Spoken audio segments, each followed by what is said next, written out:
Tapi gini ya, ini banyak banget pertanyaan yang masuk juga yang mungkin menanyakan beberapa hal ya yang untuk kita bahas di hari ini juga nih. Dari Jamaah Islam itu Indah mungkin yang belum mengirimkan kirim aja pertanyaan nanti di segmen akhir saya bacain lagi ya insya Allah ya.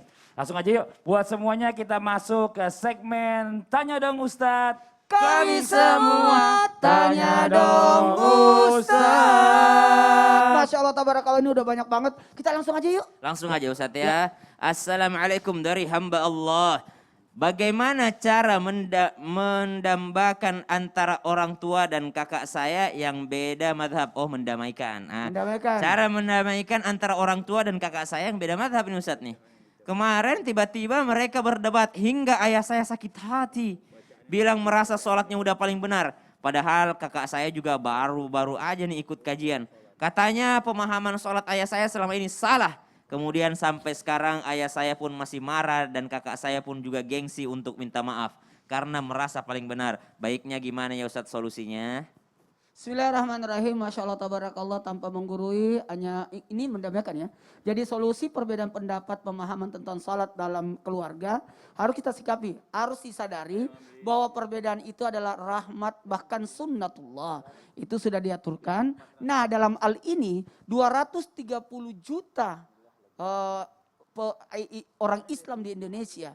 Kemudian selebihnya ya non muslim. Dalam hal ini dan kita sudah diajarkan dari ulama-ulama terdahulu. Kemudian datang lagi pemahaman yang baru yang berusaha untuk dimasukkan. Di sinilah biasanya terjadi perbedaan.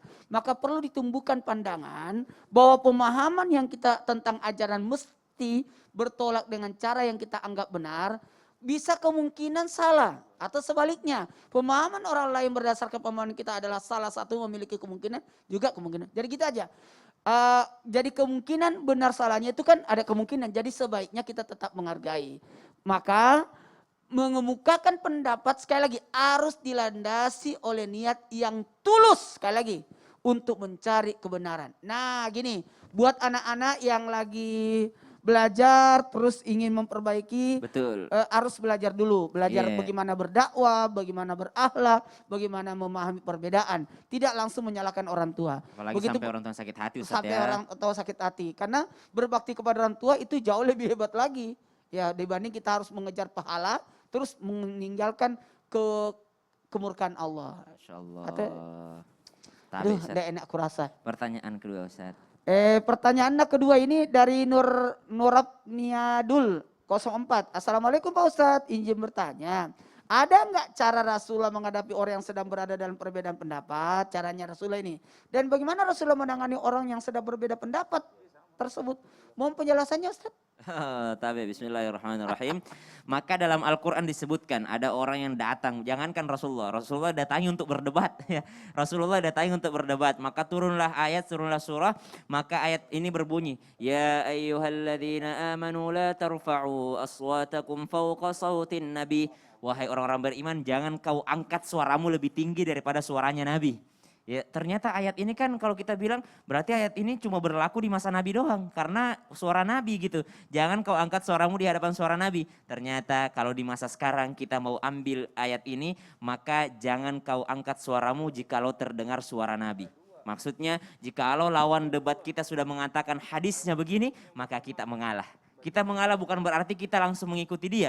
Kita mengalah walaupun kita juga punya dalil, maka kita juga menghargai karena dia membawa nama Rasulullah SAW. Kita bukan menghargai orangnya, tapi kita menghargai, menghormati, memuliakan apa yang ia bawa. Kalau ada yang mengatakan, oh ini sunnah Nabi begini, langsung kita diam. Kenapa? Karena itu adalah suara baginda Nabi SAW. Walaupun dalam hati kita mengatakan, paling juga dhaif, paling juga tidak benar hadisnya, tapi kita menghargai, memuliakan nama Nabi yang ia bawa.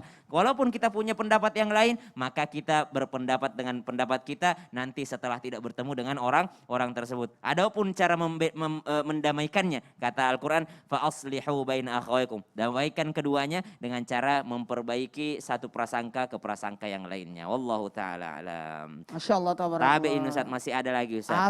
Bukan lagi bacaan, bukan juga gerakan, tapi ternyata aurat dalam sholat.